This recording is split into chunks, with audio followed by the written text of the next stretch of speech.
Hello folks, the launch of the Midnight Beta saw an influx of updates from add-on developers for the new Midnight expansion, quickly demonstrating that rumours of the complete demise of add-ons were simply mistaken. That is not to say that we can expect every single one of our current add-ons to just work when Midnight's pre-patch launches, likely towards the end of January, as there have for sure been a few casualties, and some other add-ons may also no longer offer what you want. For me, I've been keeping an eye on add-on developments, and it has led me to see this as a great opportunity to do a full revamp of my own user interface. In this video though, I want to take a more in-depth look at what is changing in the WoW add-on space, which add-ons aren't going to make the transition, and also take a look at some potential alternatives in the hope of giving you all some inspiration for how you will be able to adapt your World of Warcraft user interface to the new Midnight world. Let's start off though with a layman's description of exactly what the World of Warcraft development team have changed to trigger all of this. There are actually three big new restrictions being placed on World of Warcraft add-ons.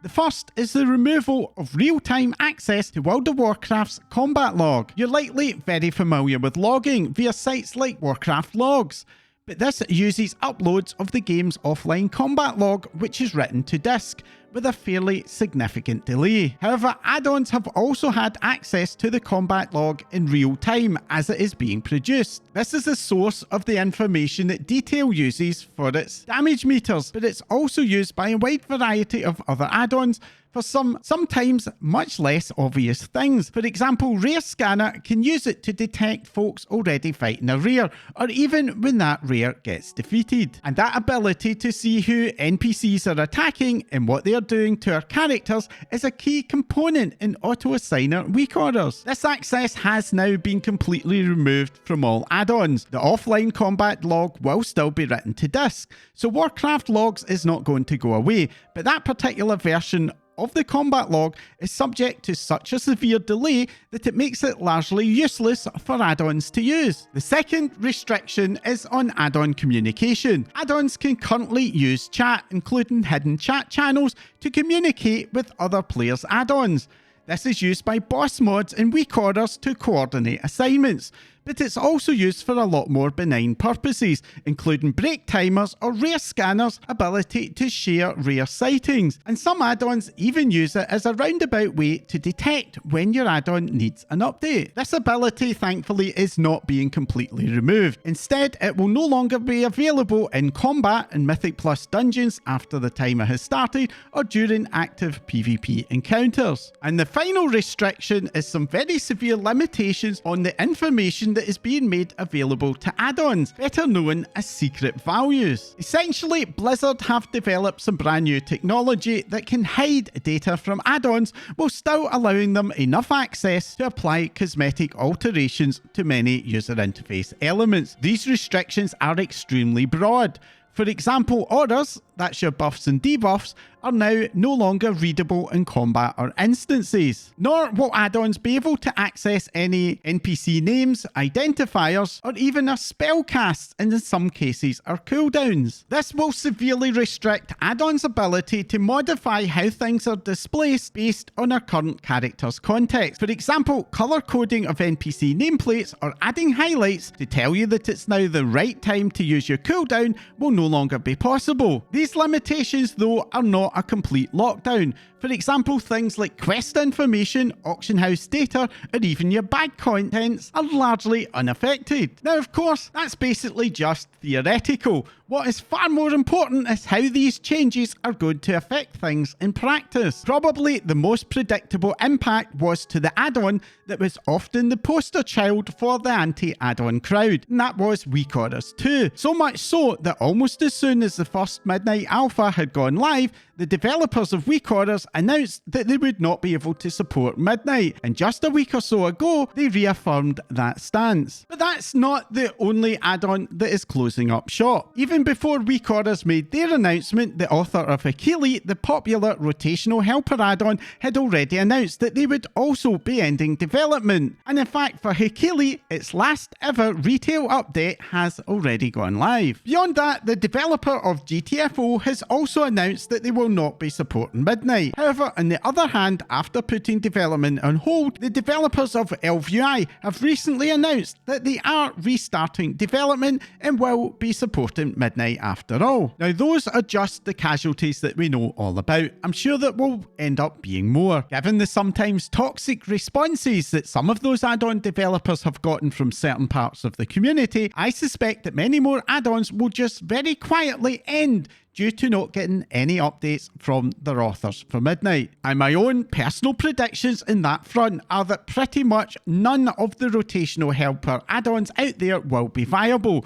nor will the very popular cooldown tracker OmniCD. And I'm also expecting that quite a few PvP add-ons which allow tracking of opponent CDs and trinkets are also for the chopping block. But a much bigger group of add-ons are those that are likely to be able to continue on, but will end up having some reduced functionality. The biggest add-on in this category I suspect will end up being Plater.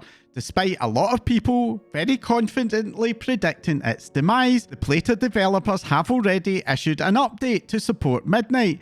However, the feature of Plater that I suspect was the main reason for many of us to use it, that ability to conditionally modify nameplates based on NPCs and their status, is sadly no longer a part of its feature base. Or in other words, there's going to be no more colour coding casters or adding flourishes to those tank buster casts. But at the same time, Plater and other nameplate add-ons like the brand new Platinator will still be able to reskin nameplates, changing fonts, colour schemes, borders, and you name it.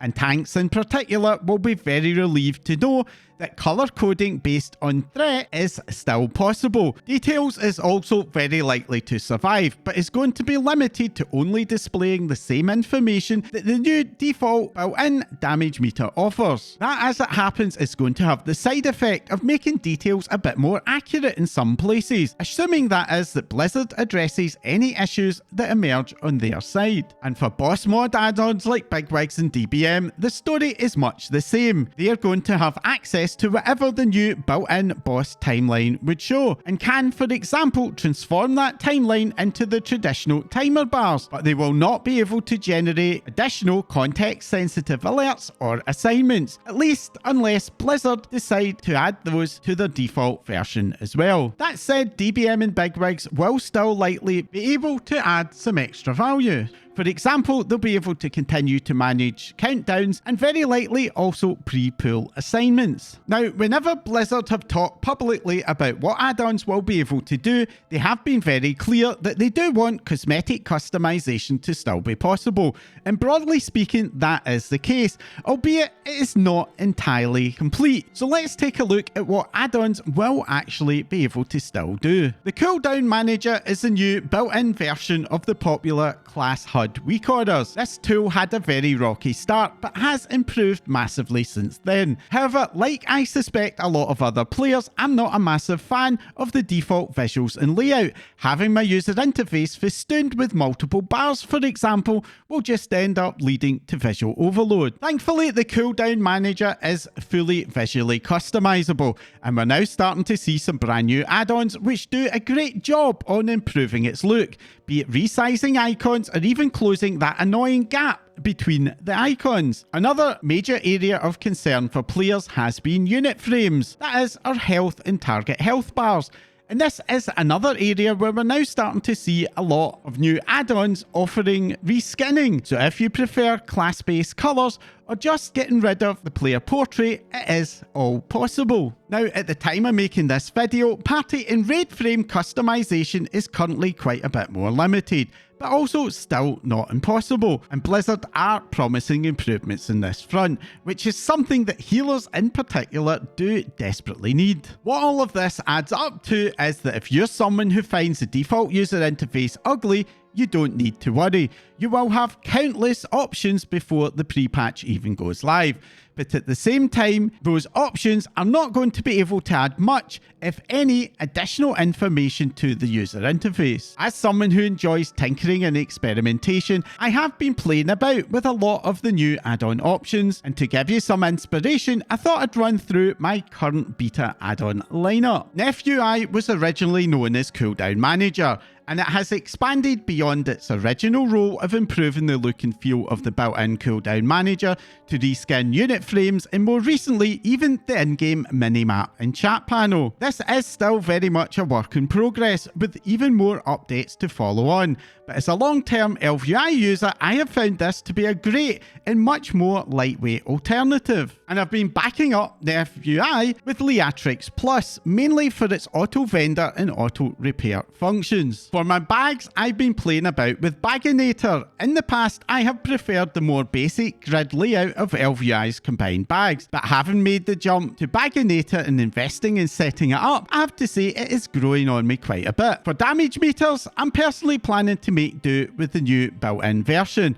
Honestly, I personally quite like the visuals, and I've rarely, if ever, made use of Detail's more advanced features. And looking at nameplates, I'm currently using Platinator, which for me offers a much more lightweight and easier to set up alternative to Plater. And finally, for my character panel, I'm switching to using Deja character stats to get the item level to be displayed to 2 decimal places. For leveling up in the new expansion, I'm going to be using the awesome interaction add-on that transforms quest dialogues into character speech bubbles, and at max level I will be switching to dialogue UI, an attractive reskin of the quests dialogue which I much prefer for repeatable max level quests. And I'm also going to be using Easy Experience Bar, a simple port of the old Luxos Weak Aura XP bar by yours truly. Now, in my own personal journey of exploration, I've also run into quite a few other alternatives. One that is very worth taking a look is the default user interface, which honestly, if you like its appearance, is very capable.